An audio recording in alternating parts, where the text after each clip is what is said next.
All right, Mississauga, who they sending up? C. Put your hands together for Knowledge Gonzalez.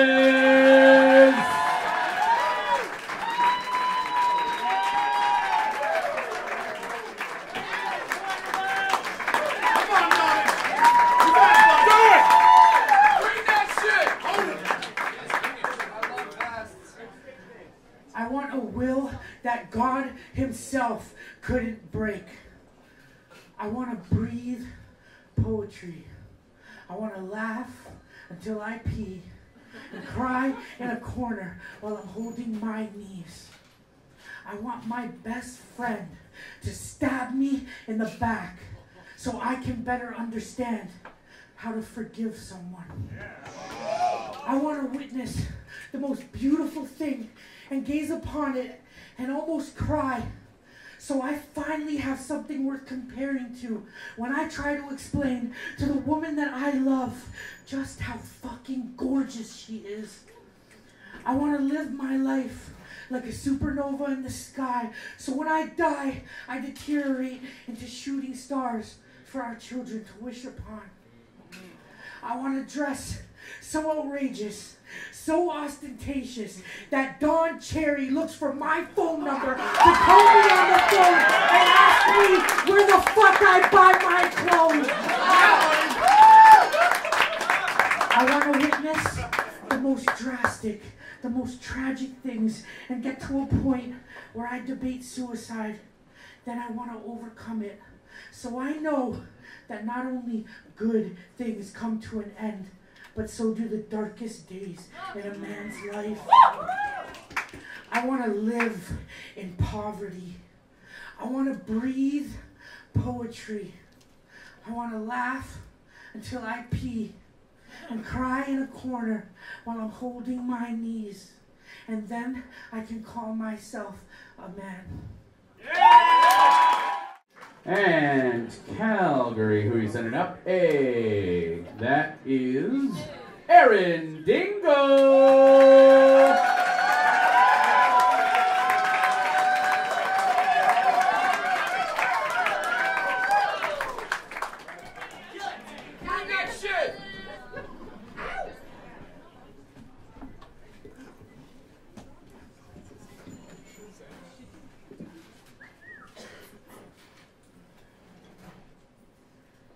There are some things that I know I shouldn't do, but I simply can't help myself. See, it starts with the smell, the drift of dough rising past my resistance, rice crackers crumbling in my purse, kale chips chafing where flour flows freely, and I know it's over-processed, over-refined, defined as junk, as empty carbs, luring me with intoxicating baked beauty bouquet, but damn it, I love you, gluten. I love your crackle crusts and your flavor feather center, flaking off like tasty culinary lead paint, coating my arteries with yeasty love. I feel faint for butter-soaked phyllo bed sheets, fruit marble danishes dusted with sugar kisses, the coil of amber croissant caressing my careless calories. You seize me like a triffid gluten, smooth stalked and hell-bent on preserving my round wheat belly. I can barely contain myself.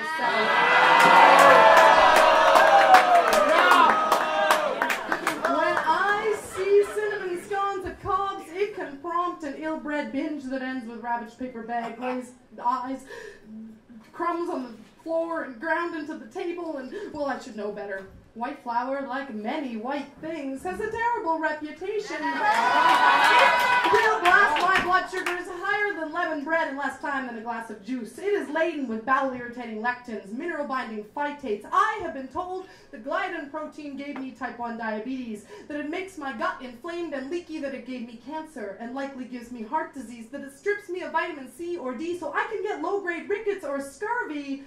Yet, wry retorts seem powerless against this western pestilence. See, the Pillsbury Doughboy is our baker big brother, our maitre d' of drug use, offering complimentary dinner rolls on the operating table. Because there is a reason for this hard low fold. There are psychoactive opioid peptides living inside bagels, buns, baguettes, and muffins. Yes, that's right. Gluten is nutritional morphine. Opium as a side dish. So I'm in the company of great minds. Sir Arthur Conan Doyle, Elizabeth Barrett Browning, John Keats, Charles Dickens, they were all hooked on the poppy pipe while I am hooked on bear claws with poppy seeds. See, I don't just love gluten, I crave it, I need it. It seems compulsory. No palatial paleo feast will take its place with me, and I hope I don't start robbing bakeries to get my fix. And I pray that the wheat at least stays ergot free. I mean, I want opium, not LSD. Still, I remain the heroine with a dirty dietary heroin habit, so if you see me outside a cafe, hair wild, shades on, chocolate chip cookie clenched and trembling fingers, just call Betty Crocker. She's my sponsor. Urban Legends, who are you sending up? Is that a C? Urban Legends is sending up Apollo the Child!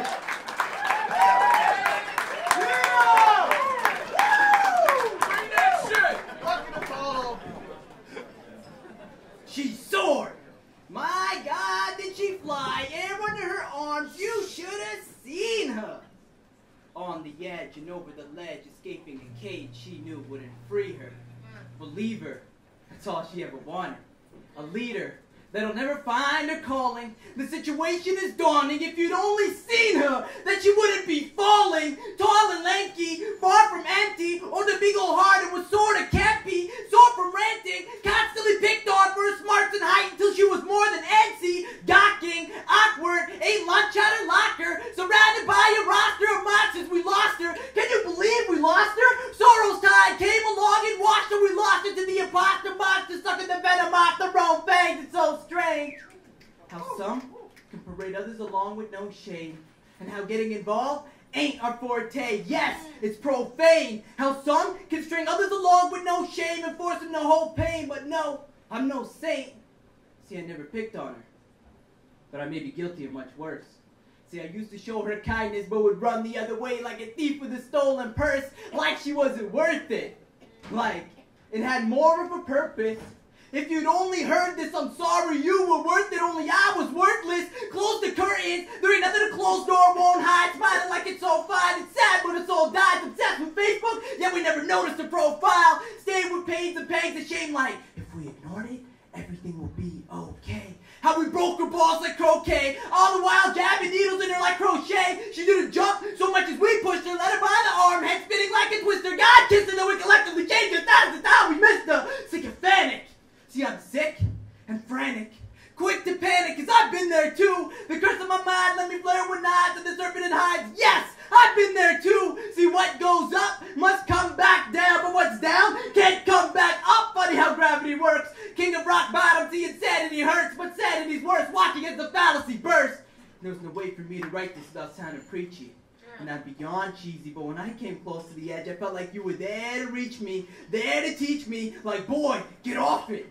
It ain't your time for coffins. The rock and hard place will soften. So regain your confidence. It ain't fair you lost it, but I'm so exhausted. Succumb to the same issue that cost her life. She caught that flight. We can't change that now, running out of time. I see the clocks in sight. We miss you now, we'll miss the hounds. I'm sorry, and I hope you found your wishes now. Forget gravity laws, shut your eyes and fly. You're with God now, so this time you won't hit the ground. This is our last round for this bout, you guys. Last round. All right, Calgary is sending up Andre Prefontaine.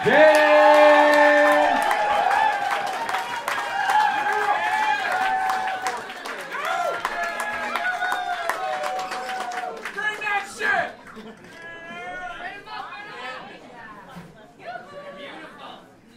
Friedrich Nietzsche is the father of modern comedy. You see, he was telling a joke in hopes of bringing everyone together when he said, God is dead. Because when you think about it, dog is man's best friend, so God must be man's best imaginary friend. And if we can kill one off with Old Yeller compassion, then I'm pretty sure the only way to dethrone such a vengeful idea sitting on top of a cloud is by pointing at and laughing. But No one got the joke, so no one laughed.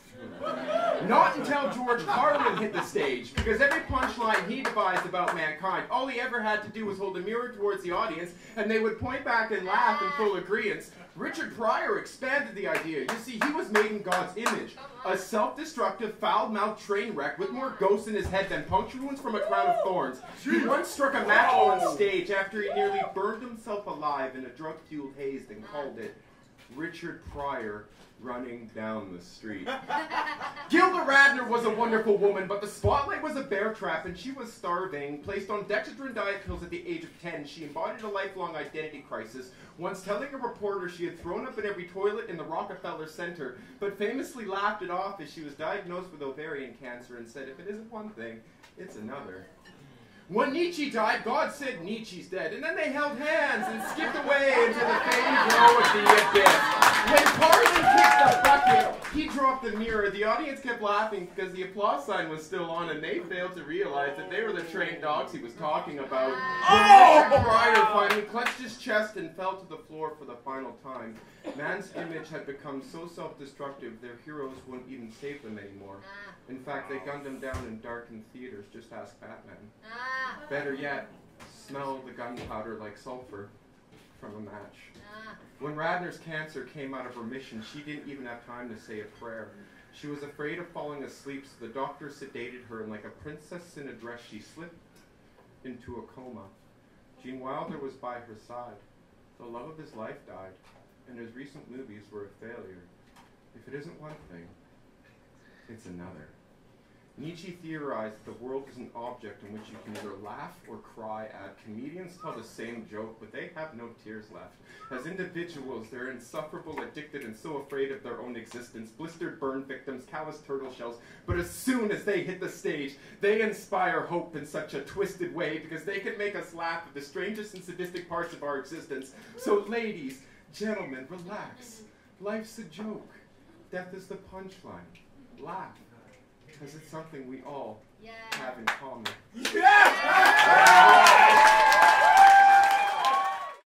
Urban Legends, who are you sending up? That's what I thought. Ladies and gentlemen, please welcome up Array of Words!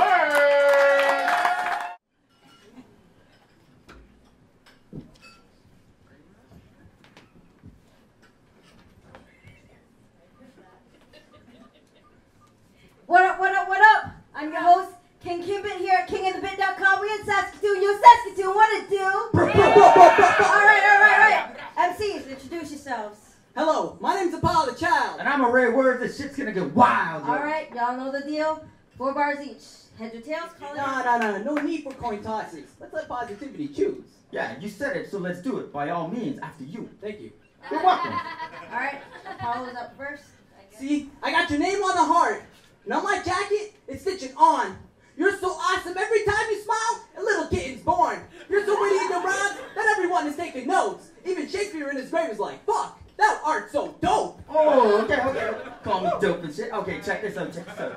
I heard the police came to a slam to arrest you. You said, did I do anything wrong in front of the whole crew? With hands in the air, drug enforcement said, no! But our dog sniffed you out because you're doper than dope. Hold on, what the fuck are you guys doing? This is a rap battle. You're supposed to be dissing each other.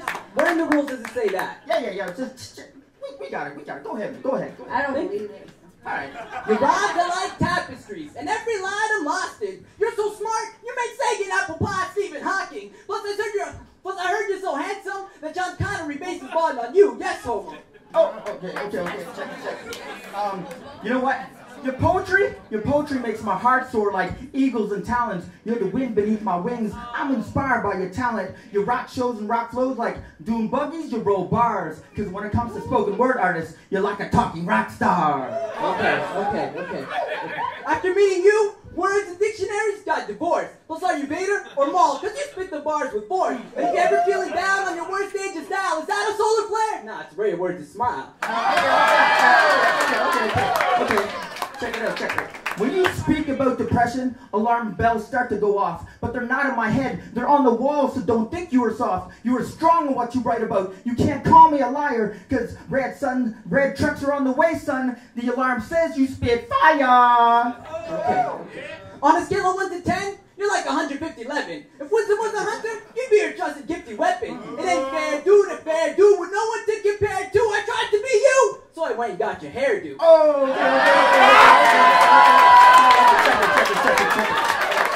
Yo, you're my boy, you're my homie. We tight like strings on a cello. You know what? Let's fuck this whack shit, because you had me at hello. Alright. There's so much love here. You guys are like poets or something. Yeah, it's all love. It's all love. You know what? Let's just get on stage and hug this shit out. Let's do it. Alright. Victoria, who are you setting up? Hey, ladies and gentlemen, please welcome up Jacob Arts.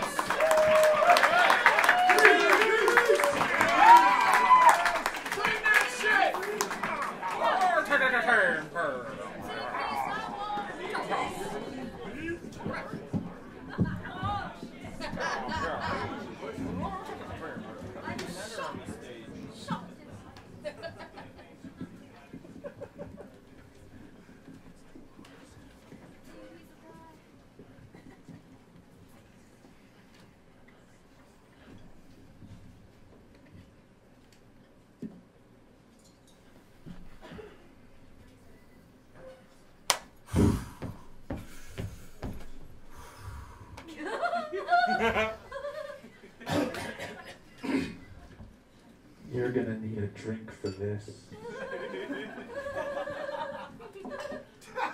Take a shot.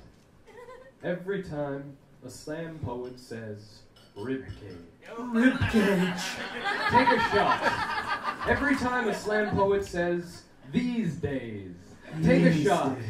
Every time a slam poet says supernova. Take a shot every time a slam poet references Rumi. Take a shot for rhyming sets of 3 or 4. Take a shot or we'll get bored. Take a shot. This one's 4. But more importantly, take a shot at me. Algorithmically, methodically, and repeatedly for my algorithmically, methodically, and repeatedly rhyming. And, well, it's fine to start a line because the rhyme shouldn't take time to come up with lines this complex instead of rhyming the last word of the last line with the first word of the next. But I digress. Take a shot. Because I am putting too much emphasis on personal pronouns, and you are starting to see what I mean. We might all be repeating ourselves. Take a shot. For the best part of any slam poem, the string tacking out noun verbs and tip-tonguing around sketch kennings in 2-word trochees and 1-word wait, what's like an analogy gone wrong, a panoply of semi-stolen songs. Take a shot. Trying something different. Take a shot at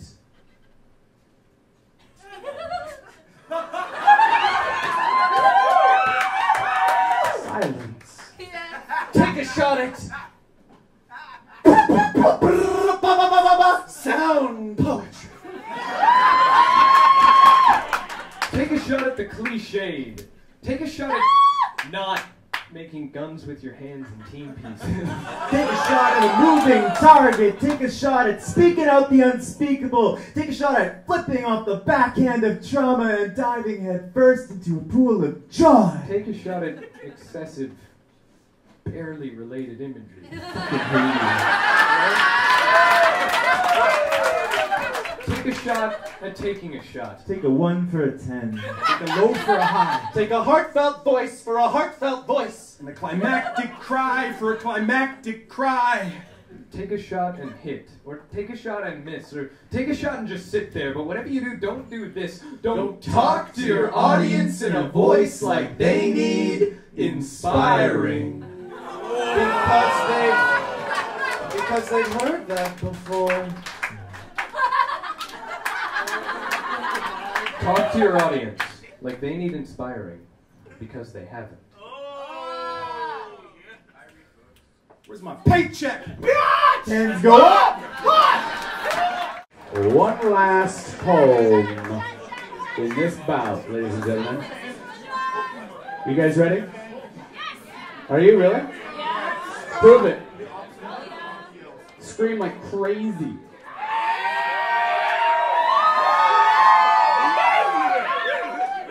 Ladies and gentlemen, Mississauga, who are you setting up?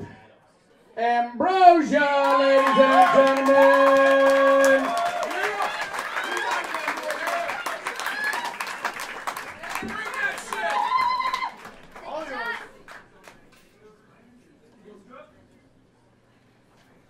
Does it have a heartbeat? Will I never meet your tiny body? Touch your tiny feet. Does it have a heartbeat? Do you have a heartbeat? Does your heart beat at the same pace as mine, or does it have a rhythm of its own? Do you know that your very existence threatens the life it belongs to? That I may be forced to allow a surgeon to sever our cosmic embrace? That I may never meet your tiny body or tickle your tiny feet? Gifts from God don't often come with a receipt, but I have been forced to return you anyway, because they suck the life out of me. They sucked the life out of me. I waited for 3 hours in a waiting room, reading the expressions on expressionless faces of women who, like me, were forced to give up any freedom of expression to get the life sucked out of me. I laid flat on a table and stared at the ceiling while you sucked the life out of me. You with your sterility, your scrubs to scrub away the dirty deeds done in the darkest of my cavities. To be sure that every dream I conceived was born wingless. When the dream was created by a man too busy tying my wrist to his bedpost to get tied down, and even his bed can support me physically in a way he never could. His hands are too busy holding my hips to be held accountable for a 10-minute mistake he never intended to make. And I can deal with hypocrisy. I can brave the things he thrust on me if it wasn't for the misogyny that as a woman it is me who should handle the responsibility, and your birthday would be the anniversary of the day when he decided he owes nothing to me, and by then he'll be too busy flirting with the next girl to leave her dignity in the backseat of his SUV. But that's enough about me. Let's talk about you. I wish you were alive enough to forgive what I had to do, but answer me this. Did you have a heartbeat? Will I never meet your tiny body? Touch your feet. Did you have a heartbeat?